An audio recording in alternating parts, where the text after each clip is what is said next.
On May 25th, 1977, Star Wars ushered in the era of blockbuster science fiction. Many fantastic science fiction films had come before, but none became breakout hits or must-see events. Star Wars was unique in its unifying effect, bringing together both sci-fi fans and mainstream moviegoers. This is especially impressive considering that, in 1977, there were far fewer movie theaters and no internet. Standard marketing efforts helped, but it was word of mouth from audiences that propelled Star Wars into a modern pop culture juggernaut.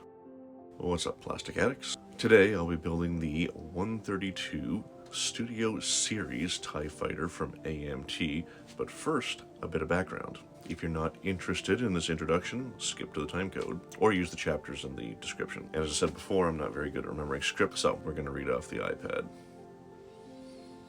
When creating Star Wars, George Lucas and the team at Industrial Light and Magic had to build an entire universe from scratch. Among the many impressive ships they designed, the TIE Fighter stands out as one of the most iconic within the Star Wars saga itself. Its distinctive look and menacing presence have made it instantly recognizable to fans as a symbol of the Empire's power across the series. The TIE Fighter's design originated directly from George Lucas, who provided sketches to Ralph McQuarrie to establish the project look and feel. Colin Cantwell then created an initial concept model, while concept artist Joe Johnson added further details and refinements, leading to the final version we see on screen.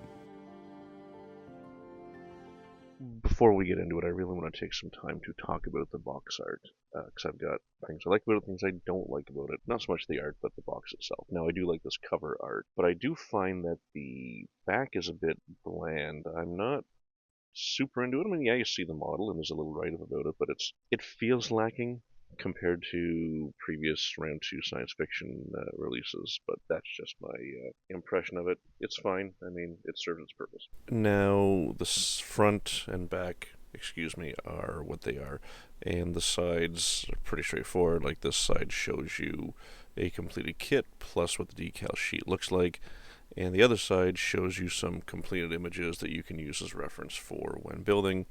Either end is just the replica of the box cover. It's the inner box sides that I really want to talk about. When round 2 first started doing this, adding full color images, high quality images that showed paint guides and decal guides, I was really into it. But as time has gone on, I've found it to be not very practical, because I use the box to store parts while I'm working. So in order for it to be useful, I need to either have the box bottom beside me that I can flip around like this, taking up a ton of space, or cut the sides off. And neither option is particularly great.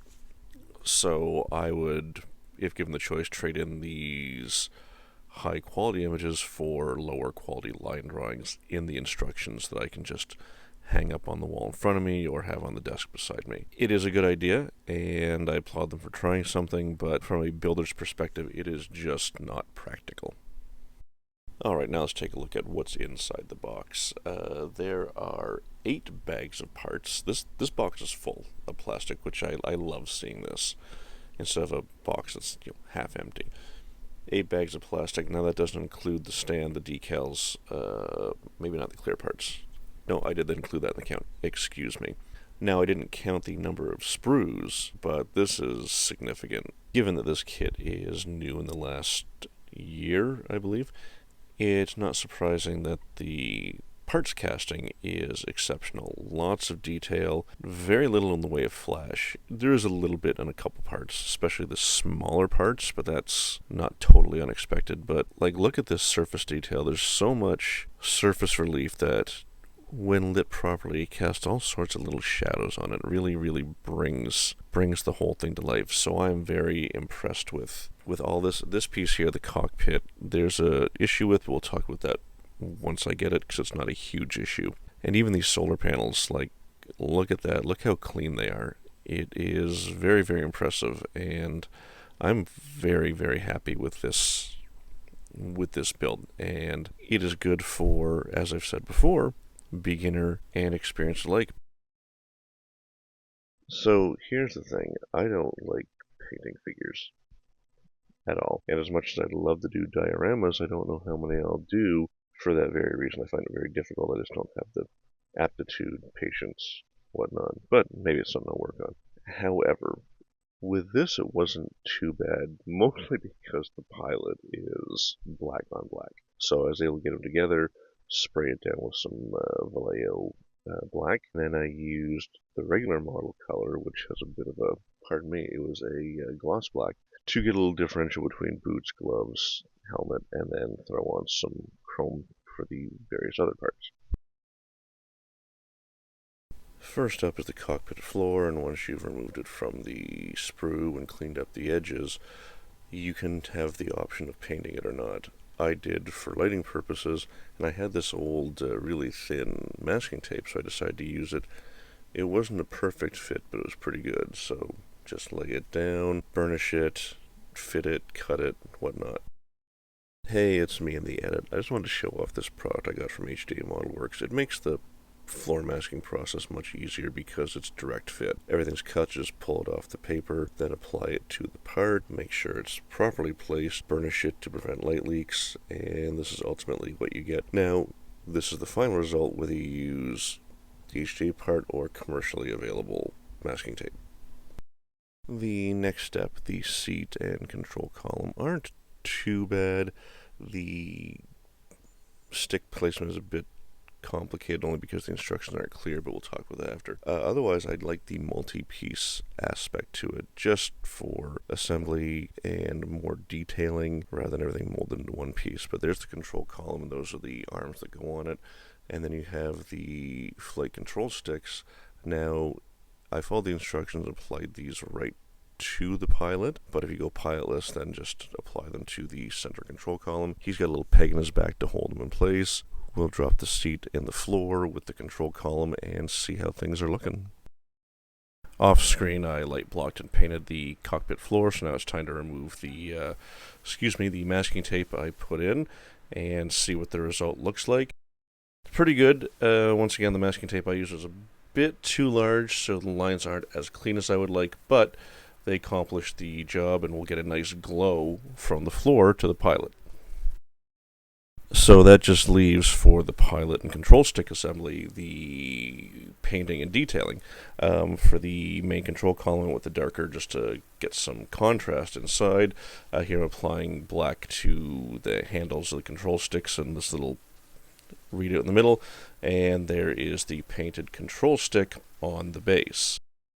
I went a little excessive on the seat, because most of this you're not going to see, especially with this pilot in place, but I figured why not go for it. So I gave it a gunmetal to match the control column, black seat cushions, and then I have to do a bit of a chrome trim. And this is just to, it reminds me of chairs, kitchen chairs from the 50s. Anyway, you're not going to see most of it, but I want to put it in there. All that's left is to install the seat on the base, and there we go. The seat assembly, control column assembly is mounted to the base, so now we're ready for the pilot. Well, it's safe to say he's locked in there and he's not going anywhere, so why don't we go ahead and put some decals on. There were more decals for the pilot than I expected, but at the same time, given the small scale, there's not a lot of detail. You can't really see the Empire logo on there. It's just kind of a gray circle. Same thing with S1 on the visor. It's can't really make it out. The one thing I do differently is for the chest piece, I would sand off the raised detail before putting the decal on next time. Otherwise, it's good. It helps bring the pilot out just a little bit more. And here I'm doing the microsol just to make sure we get these guys locked in place and they don't go anywhere, because I don't want to use a flat spray because I want the contrast colors. This is just the first step of the cockpit assembly. You got these controls that go up on either side of the pilot's head on the the cockpit halves. There is a note about this though, and we're going to talk about that after we cut all these pieces off, including the back wall, and glue in those controls. I don't even know what they're called.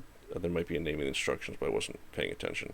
Anyway, get those guys dropped in, but let's do a quick test fit, and this we're going to see the problem that seems to exist on all of these, and that is that once you start the assembly of the cockpit, the front halves don't line up. There's a pretty big misalignment right here at the bottom, but the good news is it's easy to fix.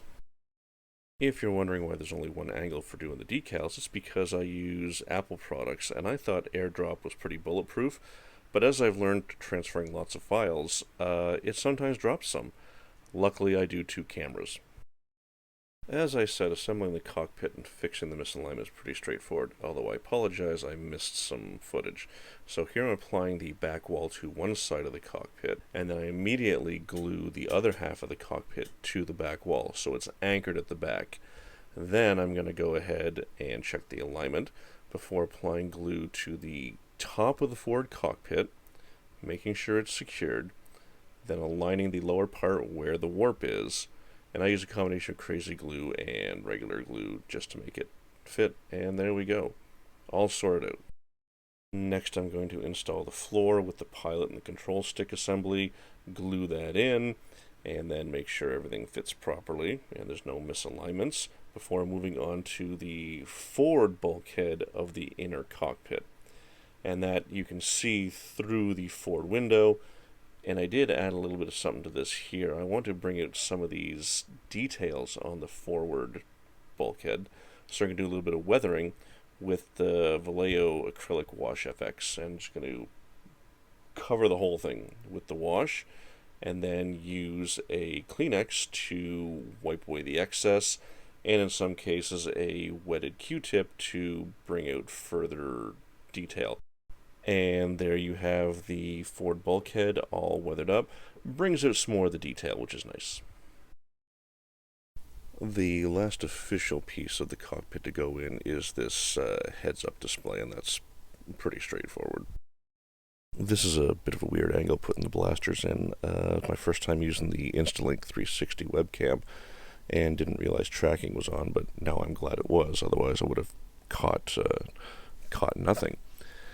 And with these, all I'm doing is I'm going to leave the back clear so that the floor light will transmit through to light the blasters. And here, I'd already put the base coat on, the Vallejo USAF light gray. And after getting that base coat down, I then started putting on all these supplemental detail pieces because I really wanted to highlight the through contrast, how many additional pieces there are that weren't molded into the hull piece. And this is how you get that extra detail. And it really, really steps up the model because you get nice, crisp separation lines versus softer molded in detail. And that's just the limitations of injection molded plastic. So this is really impressive. Like, there was a lot of effort put into this to make sure that it is a well-detailed model kit. And besides a couple pieces, here's everything in place, and you can really see the number of small secondary parts that were added to the kit, which really helps step it up, this is what gives you that fine, crisp detail versus soft molded detail. And I know I'm repeating myself, but it's something I'm impressed with on this model. One of the things that makes it, a really fun build to do. Here I'm attempting pre-shading. I've done post-shading before, but I've already put a base coat on this, and now I'm applying black paint over detail areas, in this case all the various panel lines, with the intent of going back over it with a thinned base coat. It should give me highlights, high and low areas, to really bring out some additional detailing. It's getting pretty close to closing up the cockpit, and what I'm doing here is pre-running the SMDs for the ion engines. Because it's so tight back there, I need to get them in place before installing the inner cockpit assembly. Now, some people may have noticed I'm using a lot of crazy glue on this, and that's because everything is painted for light blocking or detailing or whatever, so there's no clean plastic on plastic surfaces, so crazy glue has kind of been my go-to. And when you use the two different types together in the appropriate places, it's really just fine. Because this is actually a snap together assembly, I didn't really need to glue there or even here, but want to have a nice good bond so there's no movement, especially with this really tiny wiring for the engines, because I don't want to ever have a situation where they wear through or break. And yeah, here it is, just snapping the two halves of the hull together, and that leads to a virtually completed TIE fighter. There's still a lot to do, but a big portion is done right now.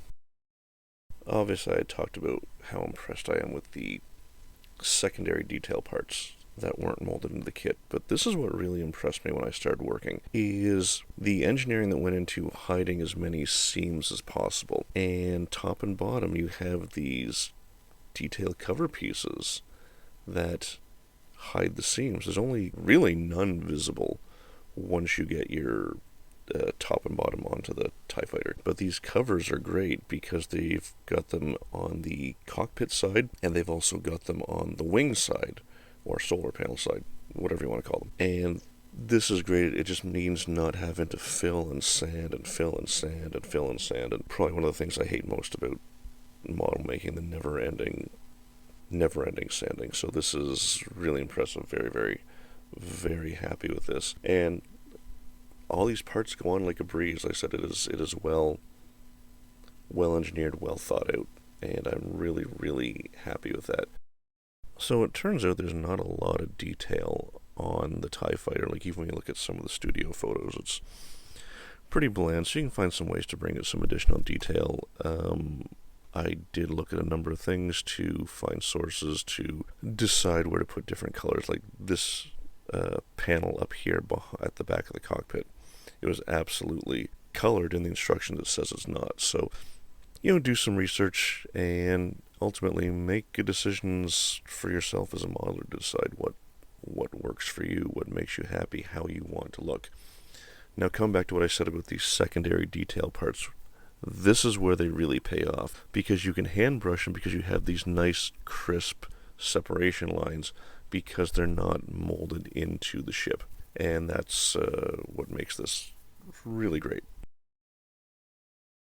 The rod support for the TIE Fighter is almost to the bottom of the cockpit bottom, so it actually needs to be modified, and I'm going to cut into the top/side to make a little sideways exit, as you can see here, for the wiring. I wanted to make sure the cockpit floor lighting was as even as possible, so I went with this Cobb chip-on-board LED tape from HDA Model Works. It's a whole lot more LEDs per inch. It does get warm, but with a single strip it's not too bad. And basically here I'm just pre-tinning, soldering, getting the wires together before popping the lower dome of the TIE Fighter in, gluing it in, and testing the lights. And we have ion engines, and we have lighting inside the cockpit, as you can see here. You can't see because I haven't sanded them yet, but that little bit of light spill casts some interesting light upwards, and also lights the guns. Now here, to diffuse the light further, I add a little bit of parchment paper. This is the first of two bases you'll actually see in this build. This is the dome base that comes with the kit, and I wanted to set it up to have a battery power source rather than plug-in power source, just to keep wires at a minimum. Of course, I got to drill a hole in the bottom of the base to let the wires through, and then I need to modify these support structures on the base itself. I need to start cutting these out. Actually, one whole side has to come out, and the Dremel with the grinding bit is kind of the go-to. It's a bit noisy, which is irritating, but you can control the speed, and as you can see, follow the contour of the base to start popping out these pieces. And I'm actually using the edge to smooth it a little bit where the battery box is going to go. And that's the result, with half the supports removed, and then using hot glue, which is kind of another go-to tool of mine. I'm going to put the battery box in, covered down, as you'll see, because I want to be able to pop out the box side where the battery goes in order to swap that as needed as the battery ages. So just glue that in there and give that a little pop right there, and you can take it out and swap it out. And the next step is to put the rod into the, put the wiring through the rod. I don't show it, but wire the box to the wiring for the TIE Fighter, and then make sure the rod is properly and securely mounted inside the TIE Fighter. And then you're pretty much ready to go. There's actually a switch on the box for on and off. At first, the solar panels seem deceptively simple. They come in these basically puzzle pieces, and you can put them together, and I like to use the flat surface and then just liquid glue and let the capillary action draw it in and build up the panel itself, not all the various support structures, the edge, the inner hubs, etc. Once built, your solar panel should look like this. The way the center hub attaches to the panels is the same as the spokes, and we'll get to that after. It has these pins on the back, and they go through the solar panel itself. There's matching holes here, and once you pop those through, be careful because they're very easy to bend or break those pins. Once that's through, make sure everything is where it's supposed to be, and then you can attach the other side, and I use 2 hands and clamp it together to make sure you get a nice good fit. You should hear a little click, but use glue as necessary. Once you have the hub in, then you can start installing the spokes, which, same procedure. You've got holes on some and pegs on the other, but be careful when you're putting them through because it's very easy to break the pegs. And you'll also want to pay special attention to where the spokes go because they are specifically numbered. And if you don't get it right, you're going to run into problems. Speaking of, it's me in the edit. I cracked open another one of these I had, and what I've done here, which will help you, is once you've removed them from the sprues, you want to label them all so you know which ones go where, because there's a lot of them, and it's easy to get them confused. So once you've figured out what their numbers are, then reference the instructions. It's very clear where they go, but you got 2 or 3 images to look at. You've got, left side, right side, but up in the top right corner there's another full image, so just be very, very careful. Once you've got all your spokes figured out, the assembly is a snap, pardon the pun, although I did find a few areas need glue, just for whatever reason didn't want to snap in together. But the edge pieces are also going to help tie everything together, and we're going to talk about that right now in the edit. Again, and I wanted to bring this up because I didn't highlight it. A couple things. There's a lot of, not flash, but where they connect to the sprues, a lot of sanding you have to do to make sure you get everything out. But these edge pieces, there's something you need to look for. Inside, there is injection spot flash, and it'll keep these from sitting down properly. So in this spot where I'm showing right here, you have to go in and chip out just a little bit of stuff. I use the straight blade on my X-Acto knife handle. Otherwise, just keep an eye out and make sure you paint these edges I'm showing. Make sure you paint them when you're pre-painting your parts. Otherwise, it's going to look all not so great. Now, the edges, the frames, whatever you want to call them, are actually fairly easy to install. There's really no way to mix these up, which is nice. But it's always good to keep track of your numbers. Of course, as I've said before, I'm using crazy glue because I've got painted parts, so I just want to be able to get a bond and not have to worry about making a mess with model glue. But put all your edge panels on, edge framework on, and then you get a completed solar panel. And once you get into a groove, get one done, the second one just flies by. And here we're going to do a test installation, which on this one, if you're paying close attention, I actually did wrong. This is on backwards. The hub with the little peg in it is supposed to face outward. Regardless, this just gives me an idea of fit and make sure everything looks the way it's supposed to. But trust me, when I do the final installation, I actually do put them on properly.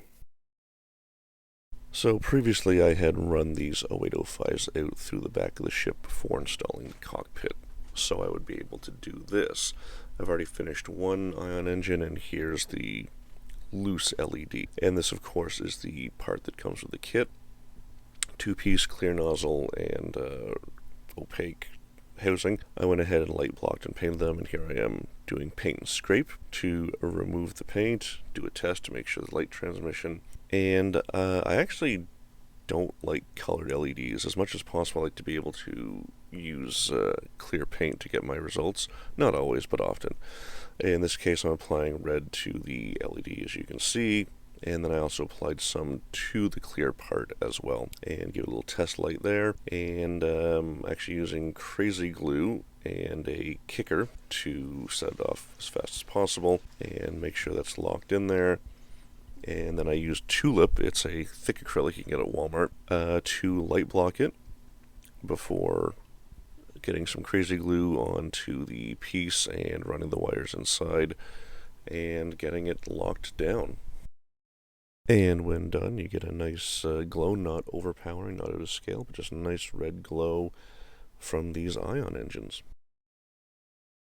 There are a surprising number of decals on this ship, markings and whatnot. Now, I didn't know that. Now, that's not a huge surprise, being primarily a Star Trek builder up until recently, but it was surprising to find out how many, and I actually really enjoyed it. I enjoy decaling. I find it kind of relaxing, and it's a really good signifier that you're getting close to the end. Being able to put these labels on, in this case, labels go on, it gets a clear coat and final installation, get everything put together. But I really do enjoy this, and I want to say this is another thing that turned out very well. I heard the decals were bad on this, but I actually didn't have any issues, and that was nice. They you wet them down, and they very quickly lift off the paper. Not a whole lot of trouble moving them around. Now, of course, I put a gloss coat on this to prevent silvering, so they drop right in.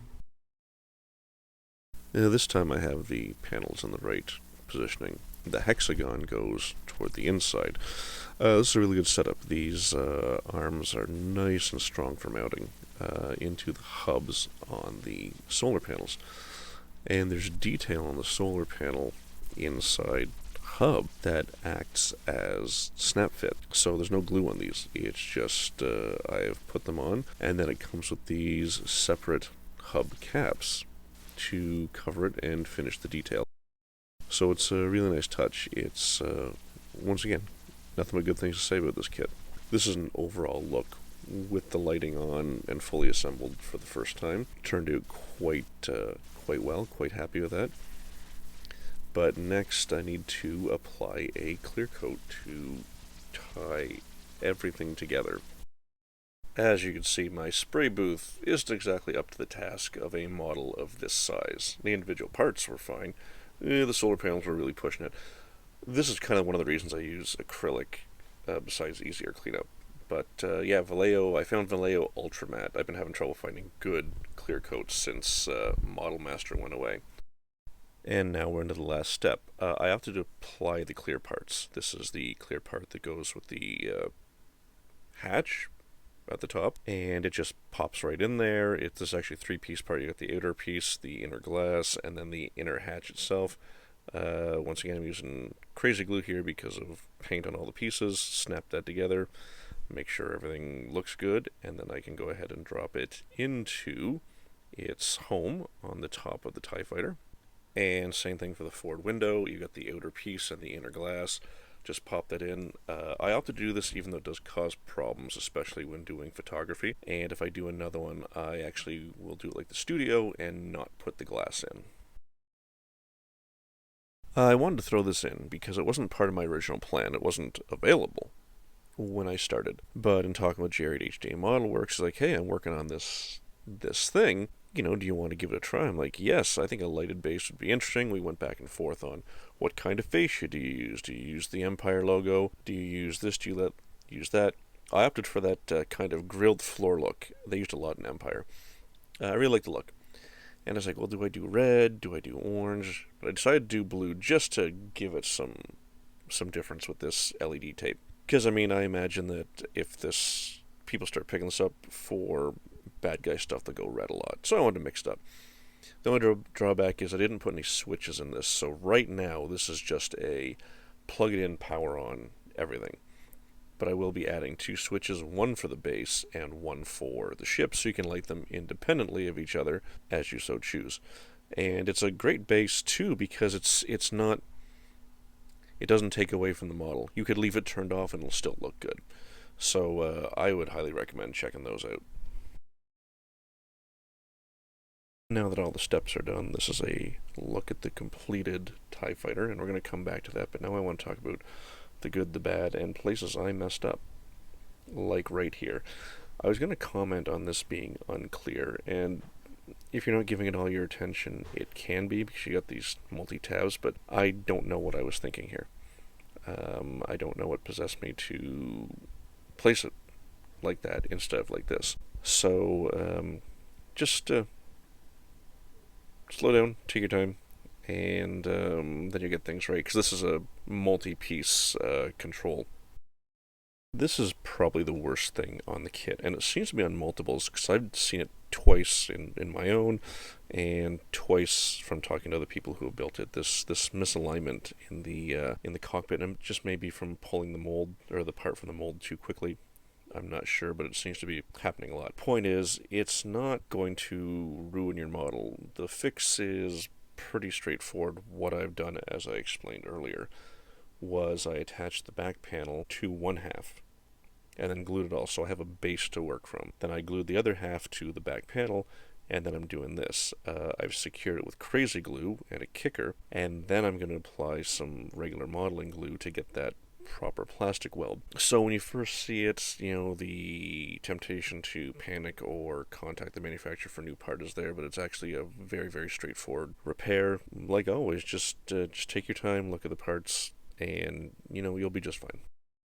This is just a note I want to reiterate, and that is, on these edge pieces, the edge trim for the panels, there's a little bit of flash hiding inside. You want to get in there and pop that out so that you don't run into fit issues. And the only other note, and this comes from a painting perspective, is paint all the edges, because this downward facing side, if you miss it, it'll be apparent. But these are just builder's notes. It's no fault, just things I've run into and wanted to share. I do want to end this on a good note, and I talked about this at length earlier. The engineering on this kit is really wonderful. It's well thought out, and I love that most, if not all, the seams are hidden. It is probably the single best thing about this build. Thank you for joining me here at Jason's Space Dock. Remember, model building is all about the journey, and there's no need to worry about making mistakes. Almost anything is fixable with a little patience and creativity. Every project has its challenges, but with each step, we're building skills and making something truly unique. So keep creating, enjoy the process, and I'll see you in the next video, where we'll be talking about the 11000 Enterprise B from Star Trek Generations.